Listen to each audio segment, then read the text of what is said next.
రాజీవ్ ఆరోగ్యశ్రీ పథకం ద్వారా పేద ప్రజలకు వైద్య సాయం 10 లక్షల రూపాయలకు పెంచిన రేవంత్ రెడ్డి ప్రభుత్వం.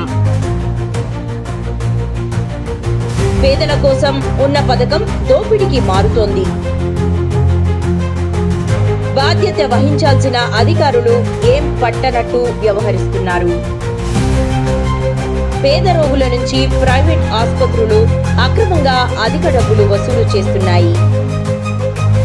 ప్రభుత్వం ఉచిత చికిత్సకు నిబంధనలు పెట్టినా ఆసుపత్రులు మోసాలతో డబ్బులు తీసుకుంటున్నాయి.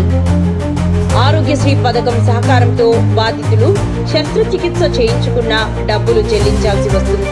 ఆరోగ్యశ్రీ కింద ఆయన అడ్మిట్ చేసుకుని ఆపరేషన్ చేశారు. మేము 9 తారీఖు నాడు ఇక్కడ జాయిన్ అయినాము. 11వ తారీఖు నాడు ఆపరేషన్ చేయడం జరిగింది. మెడికల్ బిల్ అని, ఈ బిల్ అని, ఆ బిల్ అని ప్రతిదీ బిల్ వేసి డబ్బులు వసూలు చేస్తూ ఉన్నారు. ఇలాంటి బిల్లులు వసూలు చేస్తూ ఉన్నారు. ఇప్పటి వరకు దాదాపు 25,000 వరకు మేము హాస్పిటల్లో బిల్లు పే చేయడం జరిగింది.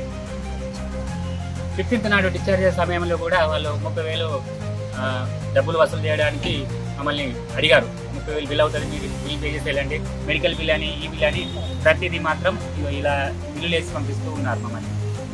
ఆరోగ్యశ్రీ కింద ఇలాంటి సర్జరీలు జరిగినప్పటికీ మా దగ్గర డబ్బులు వసూలు చేయడం సమంజసం కాదు. లబ్ధిదారుల ఫిర్యాదులను ఏం చేస్తున్నారు? ఆరోగ్యశ్రీ శాఖ అధికారులు, జిల్లా వైద్యాధికారులు మొద్దు నిద్రలో ఉన్నారా?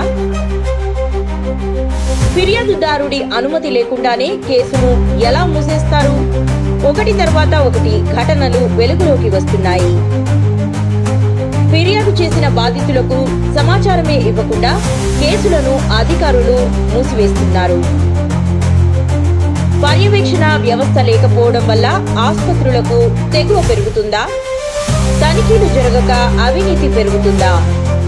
ఆరోగ్యశ్రీలో ట్రీట్మెంట్ కి వెళ్తే వాళ్ళ దగ్గరికి వెళ్ళి కూడా పైసలు వసూలు చేస్తున్నారు. ఏవైతే పైసలు వసూలు చేసిర్రో దాన్ని కప్పిపుచ్చేదానికి ఏం చెప్తున్నారంటే, ఇతనికి మెరుగైన వాలేసేదానికి మేము ఈ పైసలు తీసుకున్నామని అంటున్నారు. వాళ్ళే ఇచ్చారు, మేము వాళ్ళు తీసుకున్నారని డిఎంహెచ్ఓ మాట్లాడడం అనేది సిగ్గుమాలిన చర్య. ఆరోగ్యశ్రీ కోఆర్డినేటర్ కూడా ఈ మాదిరిగా చెప్పడం అనేది ఇది చాలా బాధాకరం. ఇలా కార్పొరేట్ హాస్పిటళ్లకు వీళ్ళు చెంచాగిరిగా చేస్తున్నారు. ప్రభుత్వం పరంగా ఏ స్కీమ్ ఉందో ఆ స్కీమ్ ను తూతు మంత్రంగా చేస్తున్నారు. కనుకనే ఆ డాక్టర్ క్వాలిఫైయా, అన్క్వాలిఫైయా